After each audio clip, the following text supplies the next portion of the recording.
Did you know over 60% of first-time clients do not return for a second visit?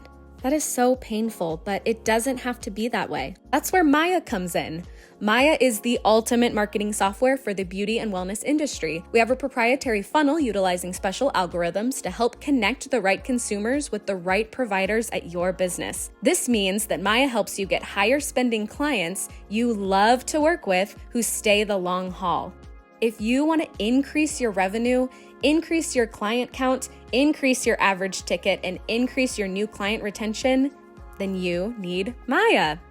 Go to joinmaya.com to set up your own personal virtual tour and see why over 500,000 consumers have trusted Maya and the businesses we work with to find their perfect beauty and wellness pro. We promise you will love Maya. Thank you for joining me. This is KATI Whitledge with the Beyond the Technique podcast. I have first-time guest Morgan Thomas here. You may know her as Jade Beauty Co. I know you're jealous. I finally got her on here. She is hilarious and awesome and just so fun to follow on Instagram. And today we're going to talk about the myth about work-life balance. Let me just tell you a bit about Morgan if you don't already know that she is an award-winning stylist and educator. She is a Design Me and Oligo artist residing in the Chicagoland area. She's been in the industry since 2005 and loves expressing her creativity through innovative editorial and avant-garde looks, as well as time-saving hair color applications.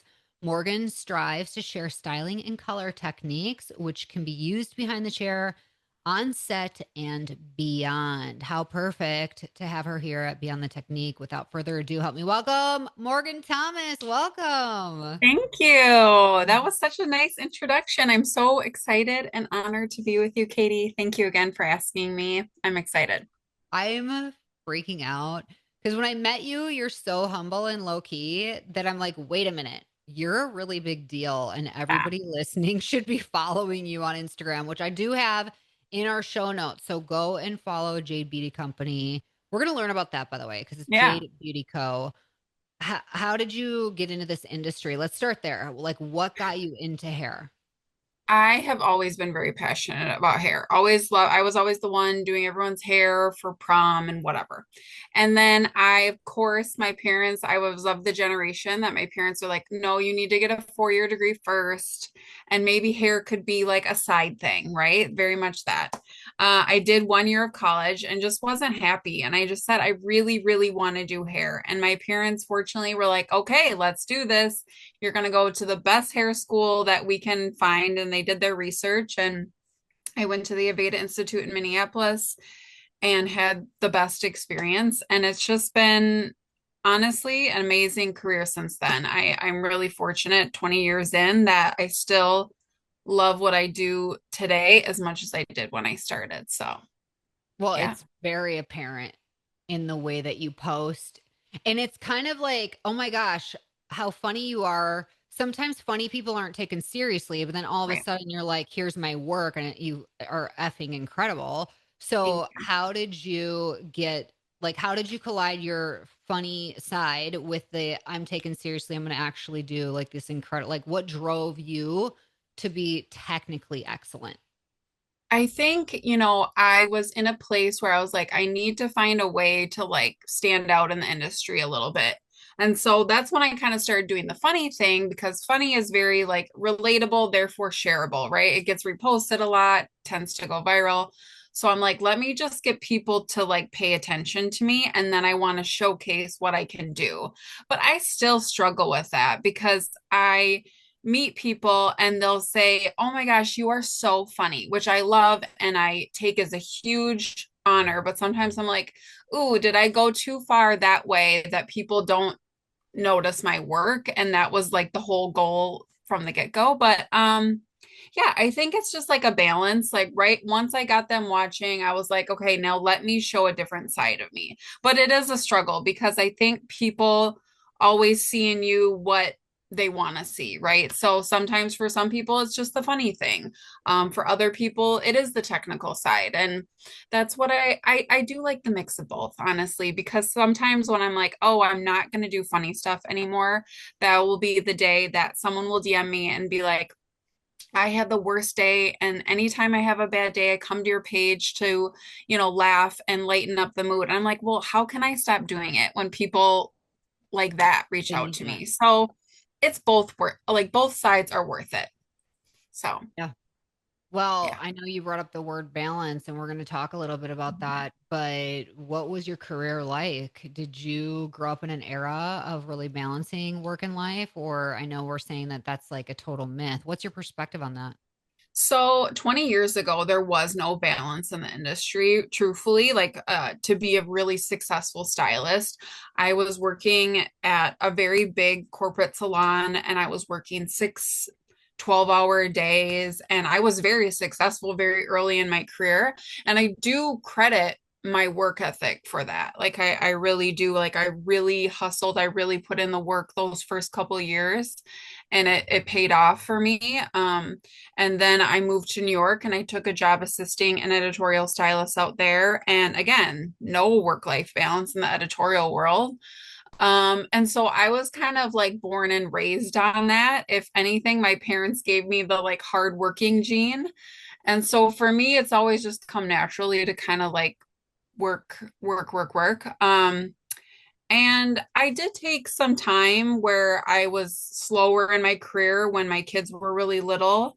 And that was my priority. But I'm kind of back into not really having balance with my work life and my home life, but I have gotten better at like integrating them together a little bit. And Mm. that I think has been what has bridged the gap that I can do all the things that I can do. I saw a quote recently that is like successful people often like aren't good at work life balance, but they're good at like work life integration. And so I really try to do that. My husband is very involved in my business and that helps us travel together sometimes. It helps us work together at home sometimes. So, and my kids are very involved and sometimes they get to be on the road with me. So I've found a way to try and integrate both my personal life and my professional life, but I won't lie, it's not easy. I think that is a myth that it's easy.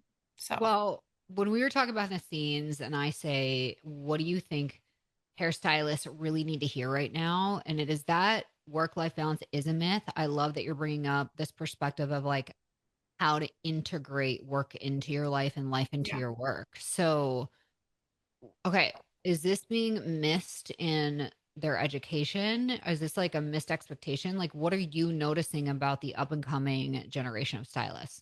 I think in so many ways they've nailed a lot of things that my generation didn't. Like I think they are really quick learners. I still think they're very focused on their education, which I love. I think they are much more focused on efficiency behind the chair, doing things uh easier, right? Like we were of the generation that was like more is better, like foil till you can't foil anymore. And now these younger stylists are like, no, we can get there a lot faster. So for that, I'm like, they're so much more efficient.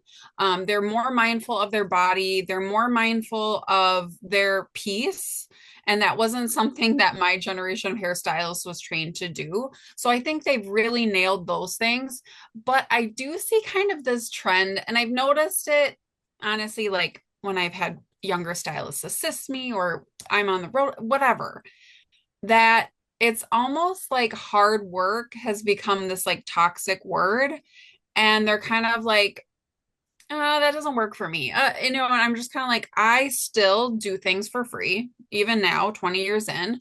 I still sweep the hair at the end of the day, even if it's my class. I'm gonna clean up after myself. And I kind of see like a little of that is missing where it's like I don't know, it feels almost like, oh no, I'm above that. Oh no, because social media, I think, has turned out a lot of hairstylists getting really big followings very early in their career. So they almost didn't have to do the time, so to speak, to kind of like move up the ranks. It's fast paced a lot of people's career, which is amazing. But I do think we're skipping over some steps, excuse me, because part of what made me a really good hairstylist long term is those first 5 years where I was someone's assistant, where I was learning the real business and the like foundational pieces of hairdressing. And I think when we're skipping over that, we're missing something. I find that a lot of young stylists don't know how to assist, have never, because they've never had to do that. And so I'm not discrediting what they've done, but I do think those foundational pieces are important to a long-term career, right? So Can that's we just my get super real and raw about this for a moment? Because I yeah, feel like from the salon owners listening, do you feel like we're just so deep down scared that we pussyfoot around having like say this out loud to our people? Like we just don't, we fear not being able to bring on people. And then we fear when we bring them on, we don't want to lose them. Like, is that what's totally. happening here? And because beauty schools have kind of nothing to lose. Like they need people to Yeah, complete or that's their threat, right. complete Right. the program. So maybe a little bit they're making it like as easy and as accessible as possible. But basically, how do we come together as a whole industry and fix this so that we set the right expectations up? Like this is going for, it's like the NBA players. Like your kid is not going to play in the NBA. I'm going Right. to break it to you Right. now. So Yeah. let's prepare them for success in other ways. You know what I mean? Yeah, I mean, I do think it has to start at a beauty school level. Again, I was fortunate to have such an amazing educational experience, but it was tough. Like Aveda, Minneapolis was very, very strict. We were not allowed to sit on the floor. We were not allowed to do each other's hair. And it prepped me for what was next. And then I went into a very strict salon with a strict training program, and it helped build me to who I am. But what I think too, what happened, this is just my guess, is when we saw this trend, right, of all these stylists going independent right out of school, which honestly makes no sense to my brain because I'm like, where did you learn everything else after beauty school? Because I learned everything in the salon, right? But when we saw this trend of everyone going independent right away or going into a suite right away and skipping over a commissioned salon, they have no kind of like formal training, right? In a business aspect.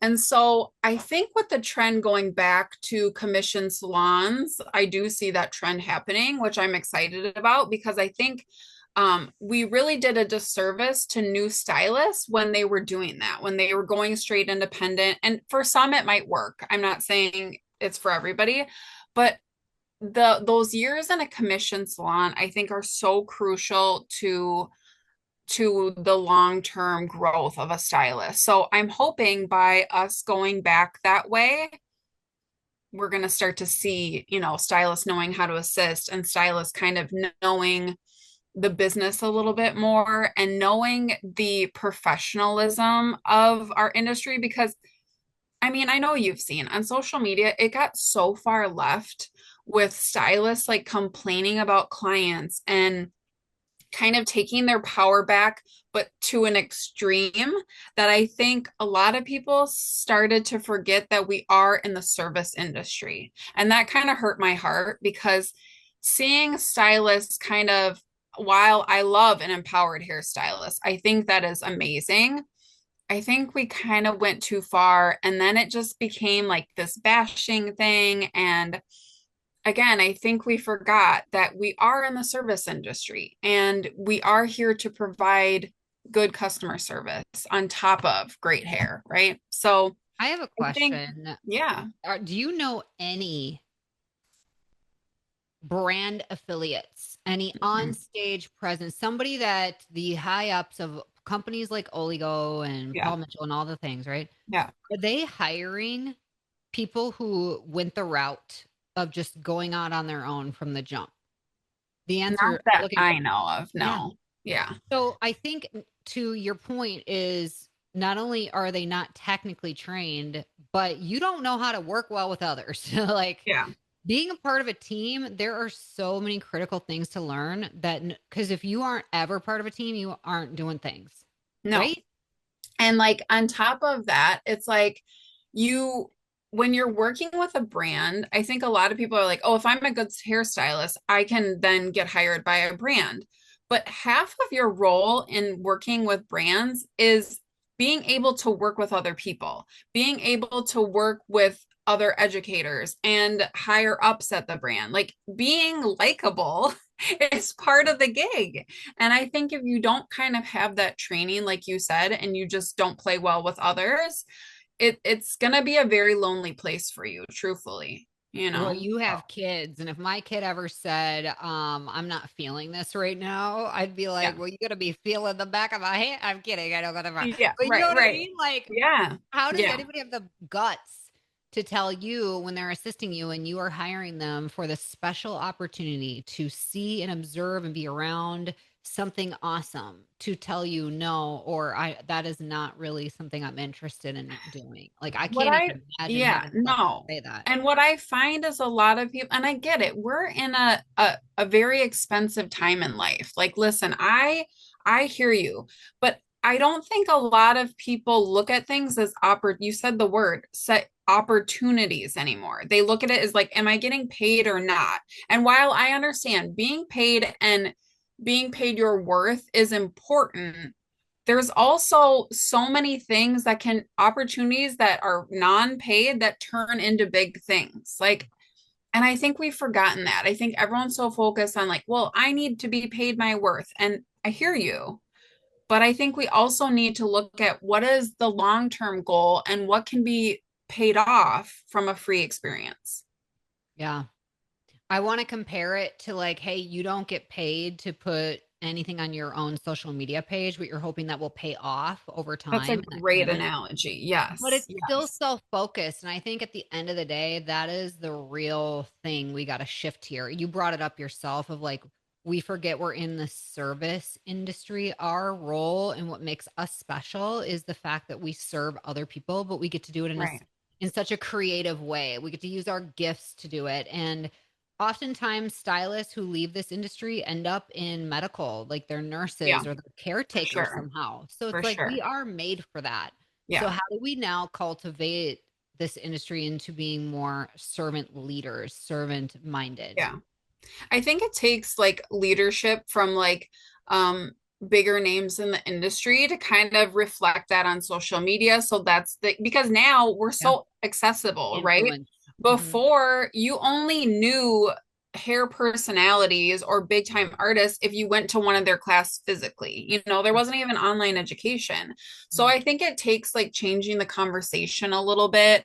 Um, and I think just like, again, in classes and all of that, like leading by example and leading even our own chairs with love and service rather than ego and, like very money driven. Although I love money, I'm not going to lie. But you know what I'm saying? I think we've gotten so far sometimes that I'm like, ooh, I just cringe a lot when I see certain stuff because it's not really a good look for any of us, right? When there's like client bashing and hairstylists going back and forth. I'm just like, ew, I just don't like it. Yeah. Well, if we're speaking to this next generation, what would be like a couple tips you'd give them to, and as far as looking at this as work life integration, not work life balance, what would you say are great tips for them? Yeah, I mean, put in the work when you're young for sure. It will pay off. I mean, not to say don't stop putting in the work, but when you are a baby in your career, just do all the things. I can't stress that enough. I did so much stuff early in my career, and I'm grateful because I had financial backing of my parents to kind of help me. And I get it. Like, not everyone can do everything because they can't afford to or they can't do free work, but soak in as much education as you can, work your butt off, right? Be a shadower in a salon. Ask questions to find people that you admire. I have people that DM me all the time. I am an open book. You are welcome to slide into my DMs.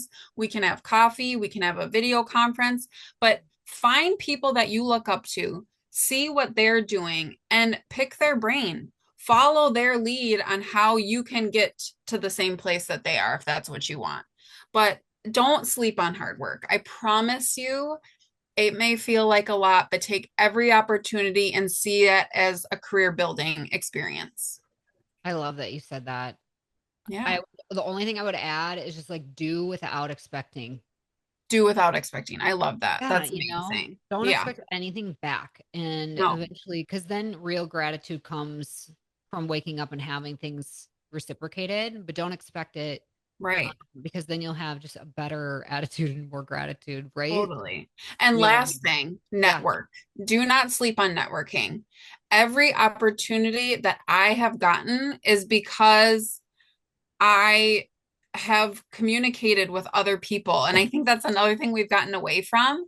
And it's not that like, oh, I've met this person who can hook me up with this or that, but I've formed real relationships with real people. And I think that's something we so got away from in COVID and everything else. That is like now people are afraid to talk to one another. And knowing people will help you not just get into rooms that you wouldn't be able to, but also helps you learn different things. I can call up right now 25 people off the top of my head and be like, hey, I've got a color question, right? Don't sleep on relationships. It's so Mhm. huge. Yeah, I love that. Yeah, We're made for community. we are. Well, speaking of all that networking you've done and that you can call up 20 people right now and have those kind of relationships, you've built this incredible career. It's a testament to your work and who you are as a person. And I'm just curious for you, Morgan, like what are your upcoming career goals? What's like really near and dear to your heart that you hope to see come alive and be realized in the next year? Yeah, I mean, I gosh, I'm just so grateful, honestly, that I'm doing what I'm doing. Like people will be like, did you ever in a million years expect you'd be getting to be doing photo shoots and working for brands? And the honest truth that I always say is yes. Like I did expect this because this was something I have been planning for 20 years.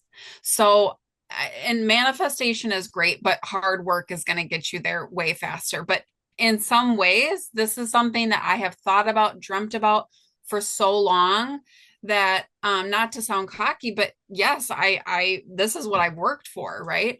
But something with me is nothing is ever enough. That's something I don't know what it is for me, but I always have more goals. And once I achieve something, I'm like, oh, that's not the pinnacle. I have to do something else. So ultimately, my goal, I love the creative side of our industry. I love doing editorial work. I love avant-garde styling.